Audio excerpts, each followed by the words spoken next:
मातेवाचें शुभ वर्तमान आवेस्पर 1. जेजू क्रिस्ताची वंशावळ. जेजू क्रिस्त दाविदाचो पूत, अब्राहमाचो पूत, हाची पिळगी ही.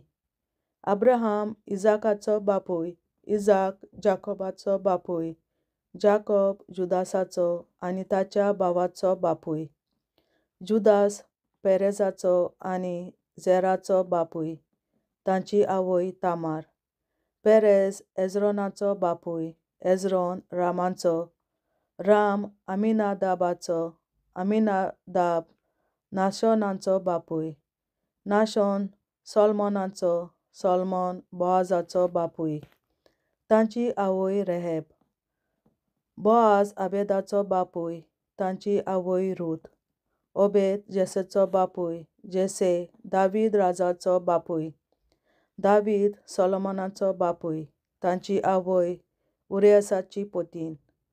सोलोमोन रेहबोमाचो बापूय, रेहबोम अबिजाचो, अबिजा आसाचो, आसा जेहोसाफाताचो बापूय, जेहोसाफात जोरामाचो, जोराम उजियाचो, उजिया जोतामाचो बापूय, जोताम आहाजाचो, आहाज हाजिकियाचो, हाजिकिया मानासेचो बापूय, मानासे आमोनाचो, आमोन जेहोसाचो, जोशिया जोकिनाचो आनी ताच्या भावाचो बापूय.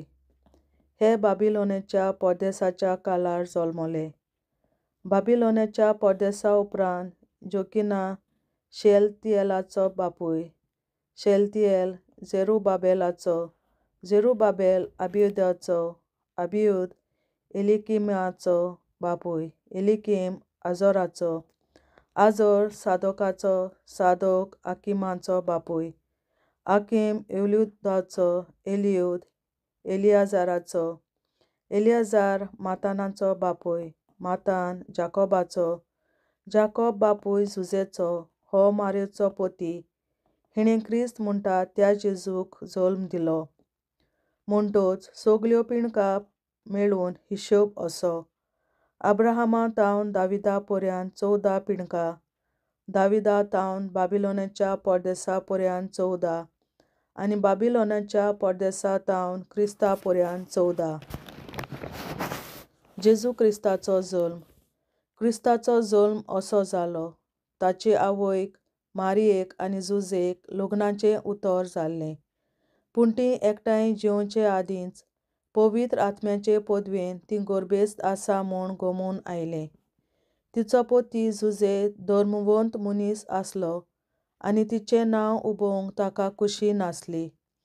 देखून तिका गुप्ती सोडून दिवंक तो येवजितालो.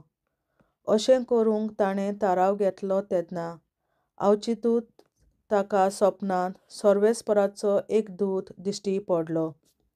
देवदूतान सांगलें, जुजे दाविदाच्या पुता, मारयेक तुजे पतीन करूंक घेवंक भिवू नाका, कित्याक तिच्या कुसव्यान गर्भ आसा तो पवित्र आत्म्याचे पदवेन संभावला. ती एका पुताक जल्म दितली आनी तूं ताका जेजू म्हूण नांव दितलोय, कित्याक आपले परजेक तिच्या पातकांतली सोडयतलो तो तोच. सर्वेस्परान प्रवाद्या वरवीं अशें सांगलोलें, पळयात एक आंकवार चेडूं गर्भेस्त जातलें आनी तें एका पुताक जल्म दितलें आनी ताका इम्मानुएल म्हणगे आमचे सोवें देव अशें नांव घालतलीं. हें उतर पाळोन येवचे खातीर हें सगलें घडलें. न्हिदेंतलो उठून देवदूताच्या हुकुमा प्रमाणें जुजेन केलें आनी तिका आपली पतीन करून घेतली. आनी तिणें आपल्या पुताक जल्म दितसर ताणें तिचे लागीं एकवोट करूंक ना आनी बाळकाक ताणें जेजू म्हूण नांव दिलें.